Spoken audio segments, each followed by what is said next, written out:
Good afternoon. This is Media Center, Ukraine, Odesa.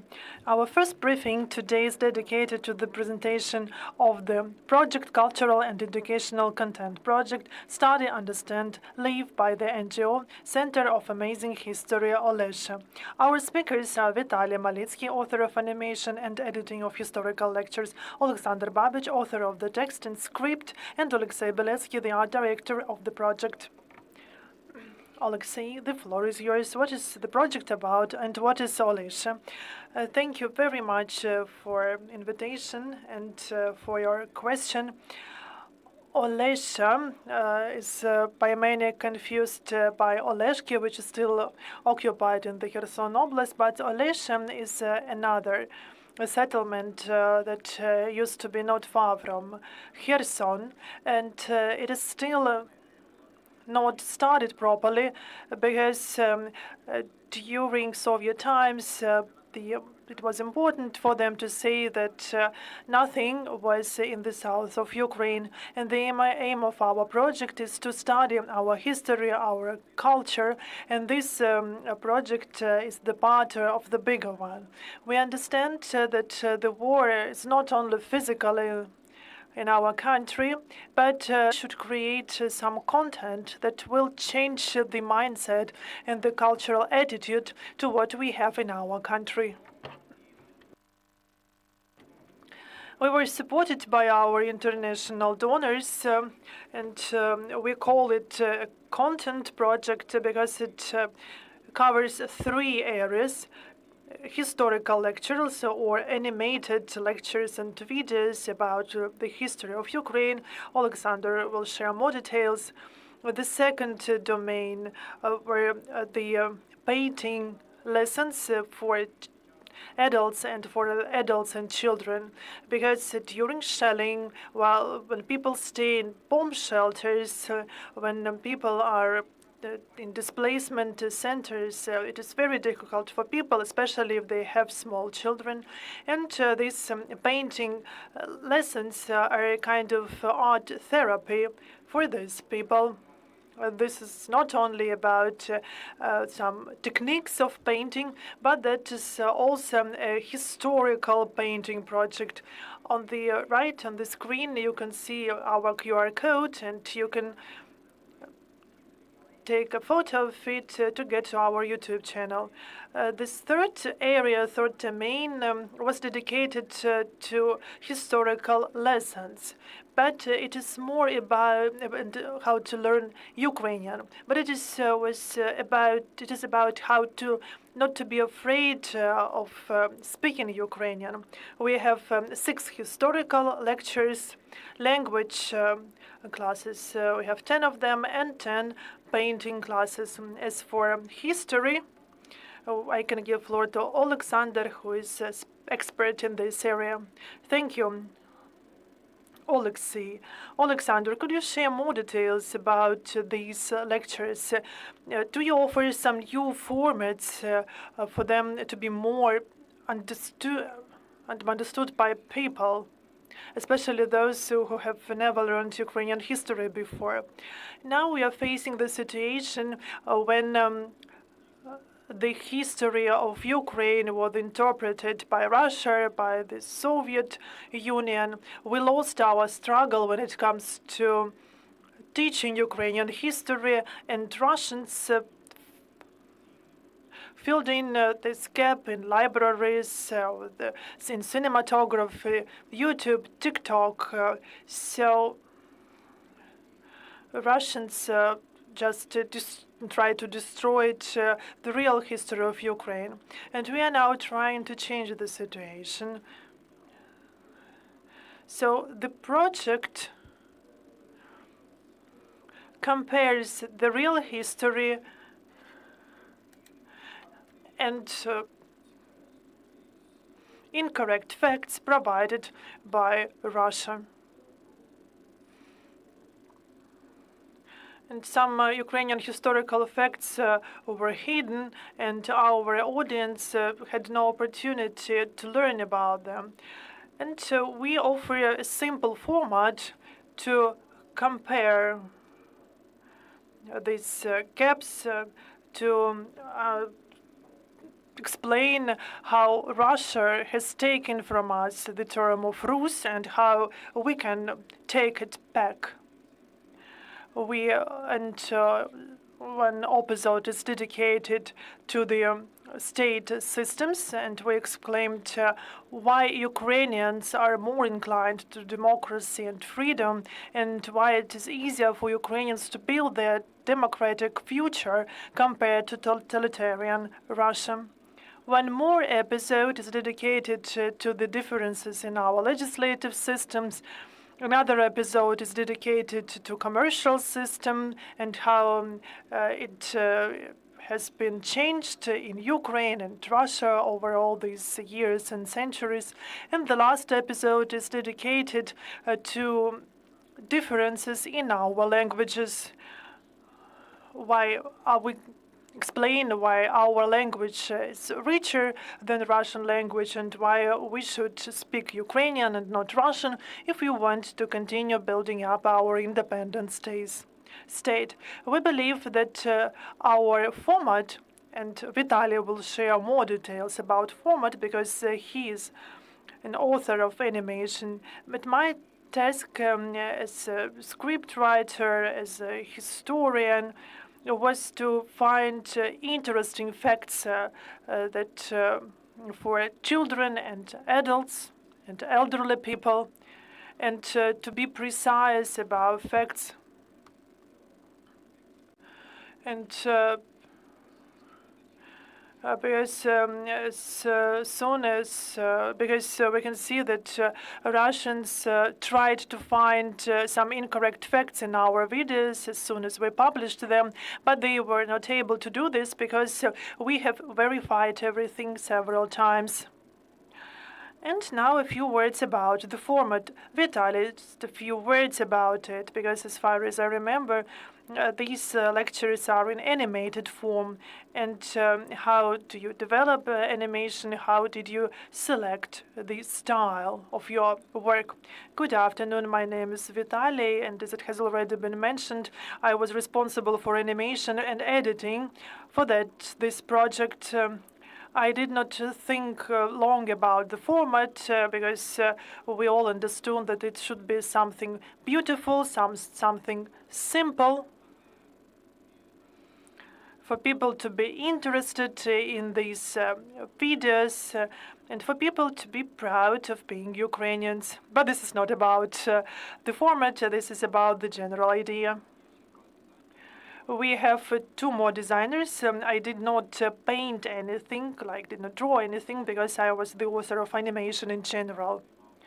We wanted to create a beautiful product. That's why we were careful in selecting music, voices for a voiceover. We developed background in details, and then when in the third episode we had finally created the full format. That was a difficult but interesting task because we understand that people perceive videos only if they 30 seconds, like Instagram stories, or if it's TikTok, up to 60 minutes. That's why our task was to produce dynamic videos. And Oleksandr Babich with that selected very difficult topics. That's why it is impossible to tell our stories in 60 seconds. That's why we understood that we had to have at least 20 minutes to cover topics. And we understand that these topics are complex, and those people who still believe that Russia is better, they are not our target audience, because these videos are too long for them. We analyzed our target audience, and we even fight, which is other by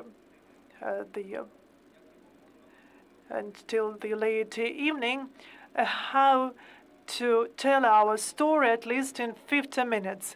So we had no bruises, but we managed to have a compromise for 17, 18 minutes, and our first audience focus group told us that the content was very interesting, but videos were too long. We have two designers, two artists, and if you see some Cossacks costumes all the times of Rus, so it is not the fantasy of our artists. Everything was reconstructed. And we were lucky that one of our artists and designers, she's from Kherson, and she was involved in historic reconstruction. So she knows precisely well why it is important to show all details as they were. Our second artist is from Lviv, and quite often she asked a lot about designs, about animation, so even she was educated by our project, and that was really great, because we had to analyze our whereabouts all the time. So we received questions from our team, from our friends, because people have their certain expectations because of the videos, for example, in YouTube or on TV that they used to watch. So the format is complicated and complex, but I think that we're successful. Oleksandr, the question is to you. As the script writer,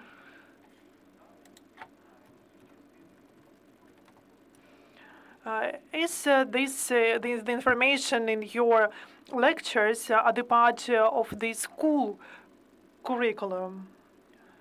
Do students learn these facts at schools or universities? Or was it some other information? I do not know that we offer a lot of new facts for experts in the field, but the topics that we selected are very important as of today, and there is a demand in our society to understand the real situation and the processes. Unfortunately, at schools, no one learns the differences between legislation or the army from Ukraine and Russia. Usually, school history provides chronological facts. And we took one interesting set of issues to explain our differences, why we would never be like Russians, fortunately. And we also described the processes of Russian history that led them to the situation where they are. So this is, they have become such a terrifying horde trying to destroy everything. And we understand that our project is the part of our struggle to win in this war. And this product is, of course, a part of ideological war. Perhaps at some point, we wanted to make it an ideological weapon, but we are fully honest about the historical facts that you can find in our lectures. I think that Oleksandr will confirm this. The information that we provide is not unique, so it is publicly available. But the value of this project is the format. So we provide images, we provide comparison, and with our content we make people analyze and compare and make their conclusions. I have the following questions. At the beginning of the press conference, you mentioned that Russia won the ideological war and information war. And now the question is, why don't you try to be on the Russian side, so to say? So your target audience is Ukrainians, the citizens of Ukraine who understand Ukrainian language. But don't you think that we should promote your scenario in Russia instead of what they believe, to go beyond Ukraine in information field. Of course, you're sure we don't have any VPNs on our website. Our content is not blocked for Russians, but they want to watch it because they don't understand Ukrainians. But the comments on the videos show that they watch it and quite actively. And we have also our statistics. We know that some of them support us. They are the people who like our content, and at least they are trying to find truth. And that was actually one of our objectives.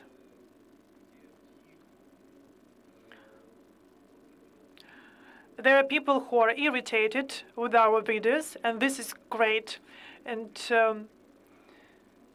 it is very important for them to understand that Ukraine supports all that nonsense that they tell in their information field. All these lectures have been translated into English, and we have a huge audience abroad, including those Russians who left Russia, who left that horde, and they watch our videos from abroad, and we can see this in our statistics. And some people from different countries have already asked us to translate these lectures in languages of their countries, because it is very important for us, for different countries from Latin America, North America, Europe, to understand that Ukraine is not a part of Russia. This is a separate state with its interesting story, nation, symbols, preferences, which are different from those of Russia's. And this is also our target audience, because it is very important for us to get their support. And just a clarifying question, now you can see the geography of your audience and what is the percentage of Russians. I will not be able to give you precise numbers, but we have published this information in our social media. 2-3% are from Russia. But Oleksandr has mentioned a very important thing about America, Europe, different countries and continents. And those Ukrainians who are there abroad or who have left recently, they thank us for the information provided, and they also ask us to provide our lectures in English. We understand that English is important, but we have faced the problem that we cannot just translate them. And as for the voiceover, a lot of people asked us who is that person. That person is from Kherson. Oleksandr wanted to have a person from Odesa. And this is Sergei Kiyashko. He's our old friend. And actually, you can see his voice in translated of Aquaman and Beauty and the Beast. And he's a very famous actor, and you can always recognize his voice. And so everything is perceived good in Ukrainian, but in English the voice is not enough, and we cannot translate everything, and any more animation is still in Ukrainian. Also, we have the voiceover in English, and this is already a challenge for us. But there is one more important thing. In our lectures, we used our examples to convey our message, and for foreign audience, these examples are difficult to be understood. To translate everything, we need to change scenarios. So we need, for example, to be able to explain to the French our message. So we need to change our lectures, and this is our task for the future. We're still thinking how to do this properly. And Ukrainians are our target audience now, but we need to explain it even more to Europeans, to people from other countries, for them to understand better what we have been struggling for, because this is not only about the history of Ukraine. This is the history about relations. This is the difference between Europe and Russia. And this is the history of conflict, first of all. And the conflict started not in 2014. And in our lectures, in our project, we explain the conflict of difference between Ukraine and Russia. And this conflict then dates to like 1,000 years ago. And as for the Ukrainian audience, just to summarize, most Russian audience represents deformed personalities, and it is impossible to work with them. These people are just blind, and we cannot win over those minds even if we translate these lectures in Russian. So we need and actually this will be just a waste of time. That's why we don't even try to work with those people. And I would like to summarize actually this topic. If you just follow the link through QR code that you can see on the screen, and you can see the comments under the first opposite, you can see a lot of comments of Russians who disagree with the information that we provide. And they actually help to promote this video. We have more than 4,000 comments and almost 800,000 views. And this is a significant number. And they are really, a lot of them are very frustrated. Actually, we hoped for such numbers. And we promised to our donors smaller numbers, and we did not expect this ourselves. We have 800,000 views of the first episode in YouTube, and we also published that in Facebook and Instagram. We also can see that our content and this video is taken without our permission. It is edited and published on TikTok, and those people in TikTok they have more than 1 million views. And I think that the first episode has around 4 million views. Other episodes don't have so many views because the topics are more difficult, and the general number is 15 million views, and these are great numbers for those people who understand how such a product can be promoted. It is difficult to promote it, but this is just the historical lectures alone. We do not discuss now the drawing lessons and Ukrainian language classes. But when it comes to the usefulness, our main focus was historical lectures.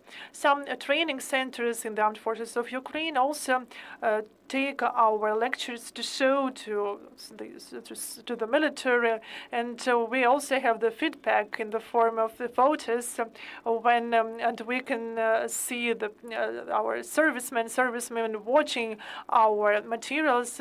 We cannot actually publish these photos as it is. We should cover faces of people for their safety, but we can still show the big number of servicemen and servicewomen who are interested in our lectures, despite the fact that they are now in trenches. So we are satisfied with this program, and we hope that we can continue our work with this. Thank you very much for the detailed story, and you can now see QR code on the screen, and you can let's follow the link there. Thank you very much for being with us. Our next briefing will be in half an hour, and it will be dedicated to employment for people who want to start working in the housing, so their grants and the possibilities of education. Stay tuned.